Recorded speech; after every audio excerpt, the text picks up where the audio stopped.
Hello and welcome to my channel. This is the Top Game Model Making Kit Volume 2, of which you can build two cardboard models. The first is of the Mini from Rocket Ski Jump, and the second is of the Reliant Robin Rocket. This was released in 2009, so it's a few years old now, and we have full colour instructions for both kits. But alas, the Rocket Mini is missing from this pack, but that doesn't stop us from taking a quick look at the instructions and see what we've missed out on. Although I will keep my eyes open and see if we can pick one up somewhere. But at least I still have the shuttle kit, and this is the best of the two, and this is a favourite for a lot of people. This has a total of 20 steps to build it, although you are repeating some parts. For example, you're building two rocket boosters. Right, it's time to get cracking. And speaking of rocket boosters, they're the first to be built. So I'll punch out the first rocket booster, which is marked up as A, and this is for step 1. The steps are listed numerically, and the parts are listed alphabetically and mostly in order. I have to fold the booster rocket across all the creases, and this will eventually form a rough circle, so the tabs can be interlocked and secure in place. Although this kit is designed to be used without any glue, I find the occasional drop of PVA helps to secure things in place. Next, I form the booster base, then I push it up the outside of the rocket and connect the tabs. Since this struggles to stay in place, I use a drop of PVA glue, as it will dry clear and nobody will know. I then assemble the nose cone and slot that into place. So that's one booster rocket completed, I just need to make the other.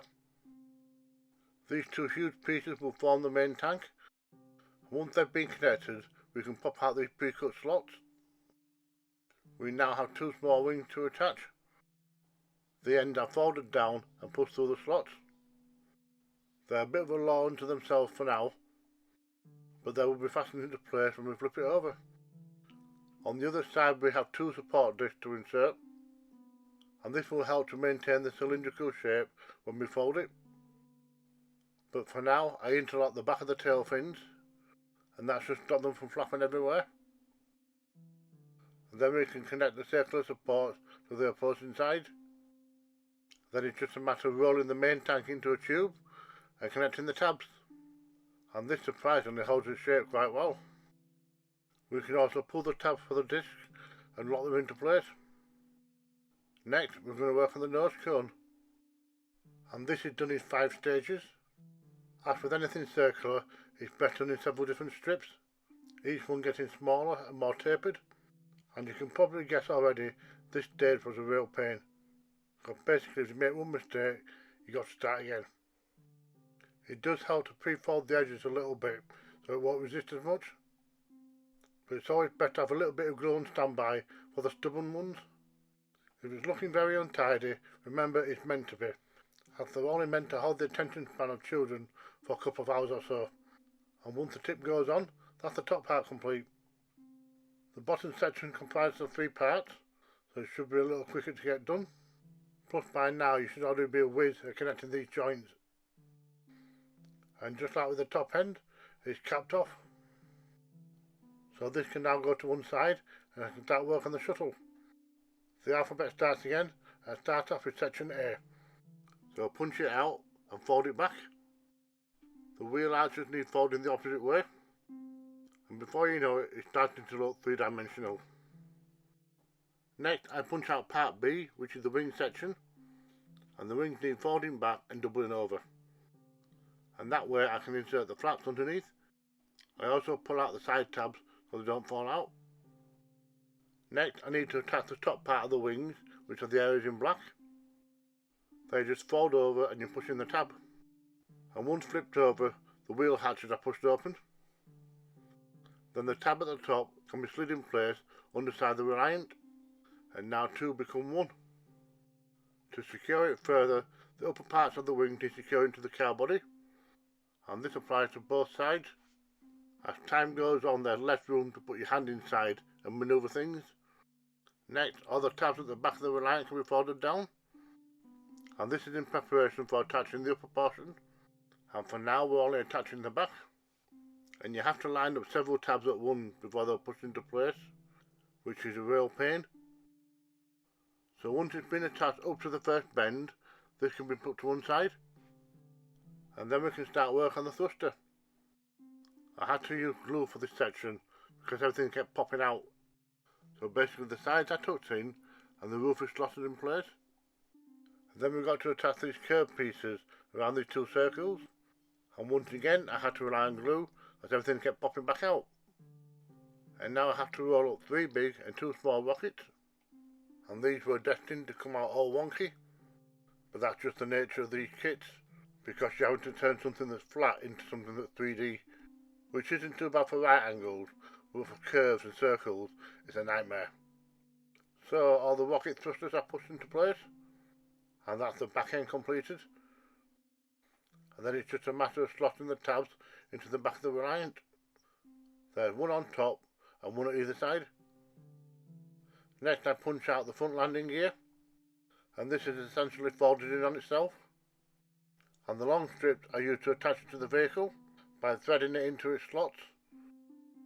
Now all the remaining tabs can be pre-bent, and this is in preparation to attach both halves of the vehicles together. And we start off with the front bumper section, and this needs forcing into place. This had to be reinforced with a little bit of glue. Then it's just a matter of going around the whole thing and slotting in the tabs. The last few are quite stubborn as you can't get your finger inside to help aid it. With a little bit of luck, everything will stay together without popping back open. There's a new bumper section to slot in place over the old one. This makes it look a little bit neater and hides all the old joints. And you can see that it slots in at either side to secure it. The tail fin is all in one piece, and this just needs folding together. There's a couple of slots jutting out, and this will be used to attach it to the vehicle, and that attaches right at the back. And we can't forget the wing mirrors, which is important to any shuttle design. And then we need to make up the remaining wheels. These fold in on themselves, and then there's a strip which wraps around. These are also quite fiddly, so bottom glue comes in handy. Don't worry about being too neat, because half of these wheels won't be visible once they're slotted into place, as you can see for yourself. And now for the final assembly. The rocket boosters slide onto the main rocket, and then I insert a tab to allow the rocket to attach to the vehicle. Then I can place it on its stand, which is a bunch of roaring flames. And we now have a completed Reliant Robin rocket. So let's check it out on the turntable. These kits are always lumpy and bumpy because they are designed for kids and to be made quickly. Now if you've watched the show, you might remember that the main rocket wouldn't detach from the shuttle, and it ended up crashing to the ground in a huge inferno. So stick around to the end of the video to see how it would have flown should the rocket been able to detach.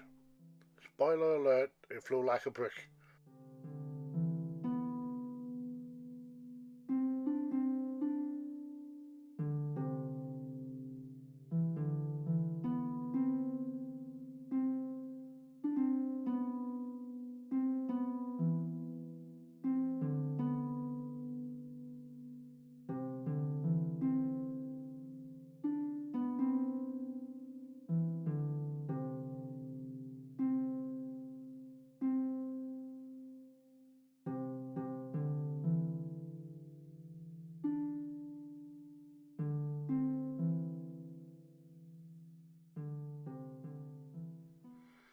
Thank you for watching. Don't forget, if I can do it, so can you.